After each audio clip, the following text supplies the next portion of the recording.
All right, let's dive into this one. We're tackling Machiavelli's The Prince today, a book that's, well, let's just say it's stirred up a lot of conversation over the centuries. Kind of notorious for its take on power, how to get it, how to hold on to it. It can be a bit ruthless. Oh, yeah. Definitely not for the faint of heart. Definitely not. Yeah. But that's what makes it so fascinating, right? I mean, whether you agree with Machiavelli or not, he forces you to think about power in a different way. And we've got a lot to dig into today. We're looking at Machiavelli's own words, of course, plus some scholarly stuff, some historical context, even found some interesting YouTube analyses, different takes on the prince. Should be interesting to see how those perspectives play out. Yeah, I think we'll see that there are a lot of different ways to interpret Machiavelli. He was a complex thinker, that's for sure. And he was writing in a really specific historical context, which is super important to keep in mind. Absolutely. So for folks who maybe haven't read The Prince yet, can you give us a little background? What was going on in Machiavelli's world that made him write this book in the first place? Well, picture Italy in the 1500s. Not the unified country we know today. No way. It was a bunch of these warring city-states constantly fighting each other. Plus, you've got these powerful foreign powers, France, Spain, all meddling in Italian affairs. It was chaotic, unstable, and Machiavelli hated it. Yeah, you can really feel his frustration in The Prince. He wanted a strong, unified Italy, and he saw how this disunity was tearing the country apart. Exactly. He wanted to see a leader emerge who could bring all these factions together, someone who could create a stable and powerful Italian state, and he believed that to do that, you needed a leader who understood the realities of power, someone who was willing to be tough, strategic, maybe even a little bit ruthless. And Machiavelli himself, he was kind of an outsider when he wrote The Prince, right? He'd been kicked out of his political position in Florence. Right, he was basically in exile. So the prince was partly a way to get back in the good graces of the Medici family who were running Florence at the time. He thought he could offer them valuable advice on how to govern effectively. So he's writing this book as this sort of political strategy, hoping to prove his worth to the Medici. But at the same time, he really seems to believe in the ideas he's laying out. Oh, absolutely. He thought he'd figured out the blueprint for effective leadership, and he was passionate about sharing it. He really believed that if a ruler followed his advice, they could create a more stable, powerful, and prosperous state. And one of the biggest things he emphasizes is this idea of a ruler using his own arms and ability. What did he mean by that? He meant that a ruler shouldn't rely too much on other people. Mercenaries, fickle allies, that kind of thing. Real power comes from building your own strength, having your own military force loyal to you personally, and being smart enough to use it effectively. He gives this example of Hiero of Syracuse, right? Yeah. A guy who basically went from nobody to prince through sheer willpower and, well, some pretty ruthless tactics. Yeah, Hiero's a great example of what Machiavelli admired a leader who started with nothing but managed to rise to the top through his own cunning and strategic thinking. He wasn't afraid to be bold, to take risks, to do what needed to be done to achieve his goals. And Machiavelli really emphasized that, not shying away from difficult decisions.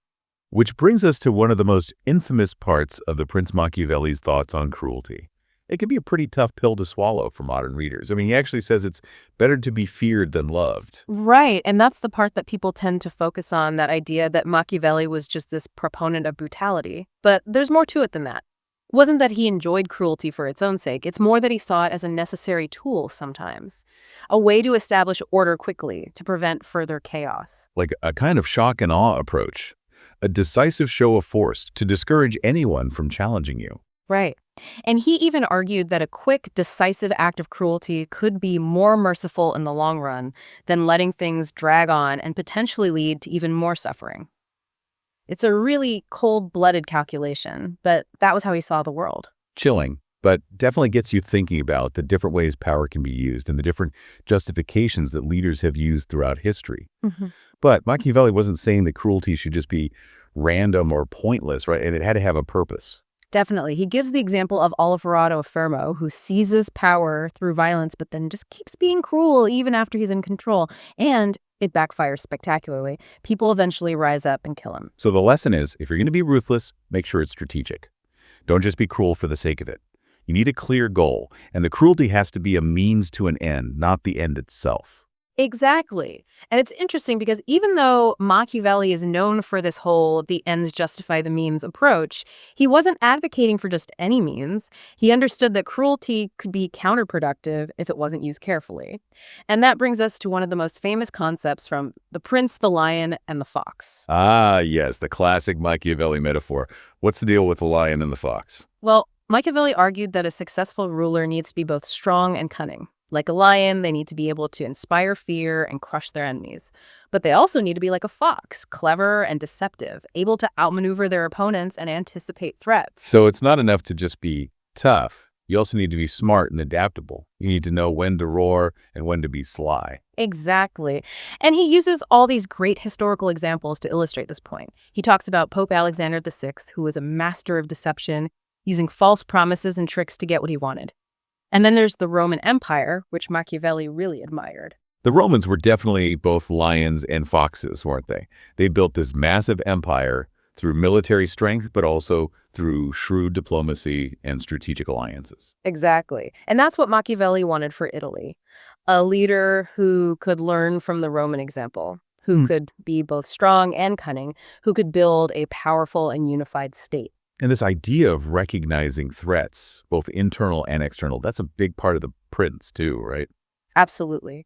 Machiavelli saw the world as this constant struggle for power, and he believed that a ruler needed to be constantly vigilant, always on the lookout for anyone who might try to challenge them. So it's not enough to just be reactive, waiting for someone to attack you. You need to be proactive, identifying potential threats and making moves to neutralize them before they become a problem. Exactly. It's about anticipating your enemy's moves, building alliances to strengthen your position, and never letting your guard down. And this brings us to another key aspect of Machiavellian leadership, the importance of appearances. Appearances. So we're talking about image management, PR, that sort of thing. Pretty much. Machiavelli knew that perception is reality, especially when it comes to power. Even if a ruler has to be ruthless behind the scenes, they need to project an image of compassion, trustworthiness, and piety to maintain popular support. So it's about putting on a good show, even if what's happening behind the curtain is a lot less glamorous. It all sounds a bit cynical, doesn't it? It can, especially to modern ears. But remember, Machiavelli was writing in a very different time. And he was a pragmatist. He looked at how power actually worked, not how people wished it worked. And he knew that people are easily swayed by appearances.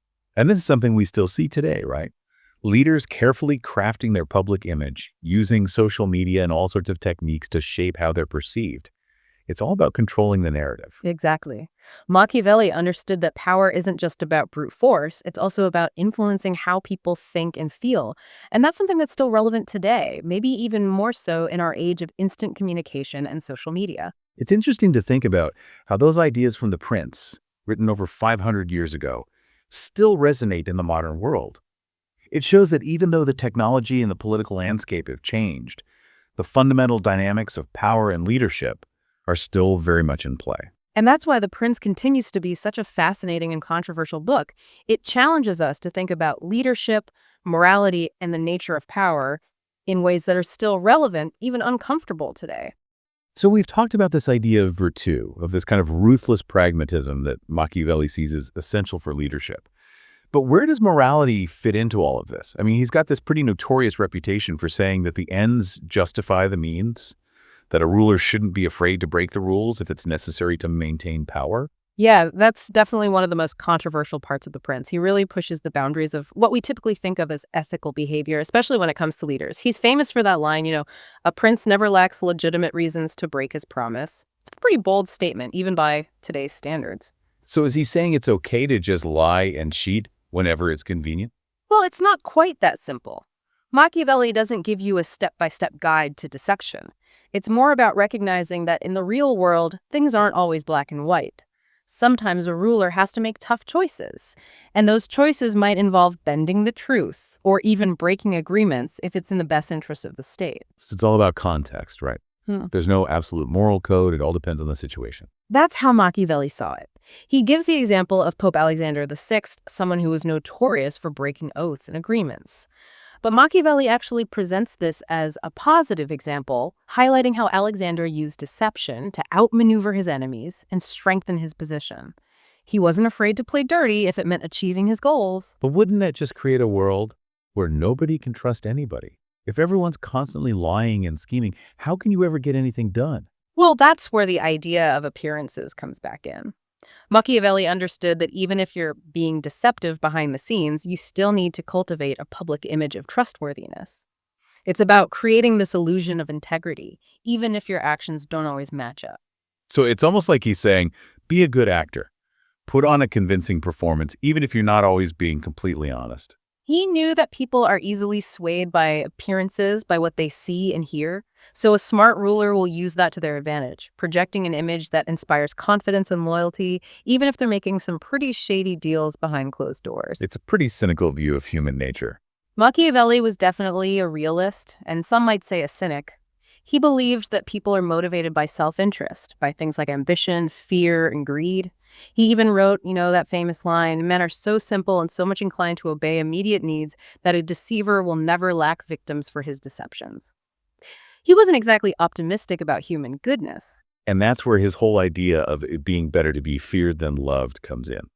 He saw fear as a more reliable way to control people than love. Because love is fickle, it can change. But fear is rooted in this primal instinct for self-preservation.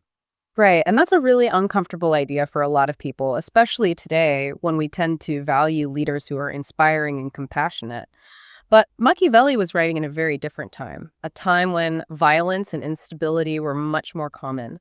He saw fear as a tool for creating order, for preventing chaos and bloodshed. So is he advocating for just being a tyrant, ruling through terror and intimidation? Not exactly. He understood that being cruel just for the sake of it can backfire. It can create resentment and resistance, which will ultimately weaken a ruler's power.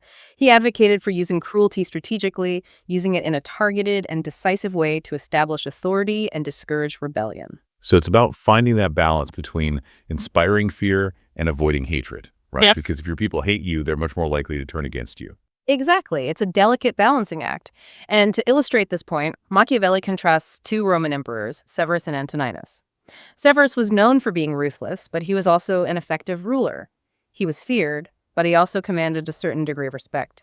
Antoninus, on the other hand, was so cruel and tyrannical that he was eventually assassinated by his own people. So even a tyrant needs to have some boundaries, some limits to their cruelty. There are certain lines you just don't cross if you want to stay in power. That's right. And one of the biggest lines that Machiavelli draws is that a ruler should never seize his citizens' property or their women. He understood that this kind of violation creates intense resentment and makes it almost impossible to rule effectively. It's like he's saying, even if you're a ruthless, power-hungry prince, there are still some basic rules of human decency that you need to follow.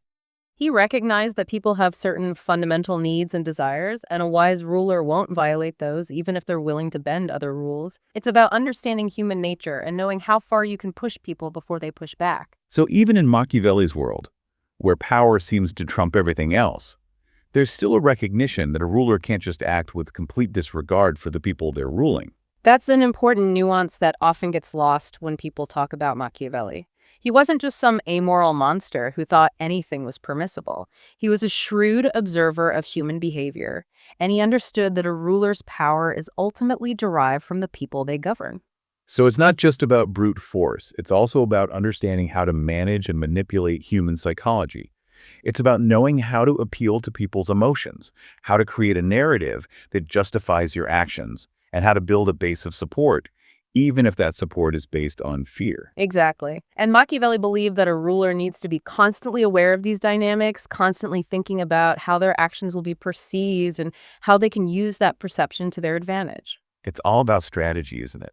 Thinking several steps ahead, anticipating your opponent's moves, and playing the game of power with a level of cunning and ruthlessness that most people wouldn't even consider. That's what makes The Prince such a fascinating and challenging read. It forces you to confront some really uncomfortable truths about how power works in the real world, and it makes you question your own assumptions about leadership, morality, and the compromises we're willing to make to achieve our goals. And this idea of fortuna being this unpredictable force that can really mess with your plans, it's not like Machiavelli thought you were just at the mercy of fate. He actually believed there were ways to kind of wrestle with fortuna, to bend it to your will. Oh, yeah. He wasn't a passive kind of guy at all. He saw Fortuna like a wild river. You can't always control which way it flows, but you can build dams, you can dig canals, you can try to direct it, at least to some extent. So it's about recognizing that there are things you can control and things you can't. But even when you can't control the situation completely, you can still take actions to influence the outcome. Exactly. And for Machiavelli, one of the most important things a prince could do to deal with Fortuna was to be adaptable, to be able to change their strategy, their approach, depending on the circumstances. That whole be like water thing, right? Kind of, yeah. Machiavelli believed that a prince who's too rigid, too stuck in their ways, is going to get swept away by the currents of Fortuna. But a prince who's flexible, who can adapt to changing circumstances, who's not afraid to try new things, they have a much better chance of not just surviving, but actually thriving. So it's not enough to just be tough or cunning. You also need to be able to read the room, see which way the wind's blowing, and adjust your sails accordingly. That's a great way to put it. And Machiavelli gives some really interesting historical examples of this in action. He talks about Pope Julius II, who was incredibly successful because he was so bold and decisive. He was always willing to shake things up, to take risks, to make big moves that kept his enemies off balance. And then there's Louis XII of France, who Machiavelli saw as a bit of a cautionary tale. He was too hesitant, too indecisive, always second-guessing himself, and it ultimately led to his downfall. It's almost like he's saying, fortune favors the bold, but only if they're also smart and adaptable. Exactly. You can't just be reckless, charging into every situation without thinking things through. You need to combine that boldness with good judgment, with the ability to see the bigger picture and understand how your actions are going to play out. So it's this balance, right? You need the lion's courage, the fox's cunning, and this ability to flow with the currents of fortune. It's a pretty high bar for any leader to meet, which is maybe why Machiavelli's ideal prince is such a rare and fascinating figure. But even if we can't all be Machiavellian princes, I think there are some really valuable lessons in the prince that we can apply to our own lives. Like what? Well, for one thing, I think Machiavelli's emphasis on adaptability is something we can all learn from. The world is constantly changing, and the ability to adjust to new situations, to learn new skills, to be flexible in our thinking, that's more important than ever. So don't be afraid to try new things, to step outside of your comfort zone, to be open to new ideas and perspectives. Exactly. And I think Machiavelli's insights into human nature are also really valuable, even if they can be a bit cynical. He understood that people are complex, that we're all capable of both great and terrible things, and that knowledge can help us to be more effective in our interactions with others, whether it's in our personal lives or in our professional careers. So be aware of the motivations that drive people, the things that they fear, the things that they desire. Use that knowledge to build relationships, to influence decisions, to achieve your goals. But always do it ethically, of course. That's something that Machiavelli didn't really address in The Prince, but I think it's an important caveat. We can learn from his insights into power and strategy without embracing his more ruthless recommendations. Right, it's about taking the best of what Machiavelli has to offer and applying it in a way that aligns with our own values and our own sense of right and wrong. Exactly. We don't have to become Machiavellian princes to appreciate his wisdom and to apply some of his strategies to our own lives. It's about being strategic, being adaptable, understanding human nature, and always striving to be the best version of ourselves, even if that sometimes means making tough choices.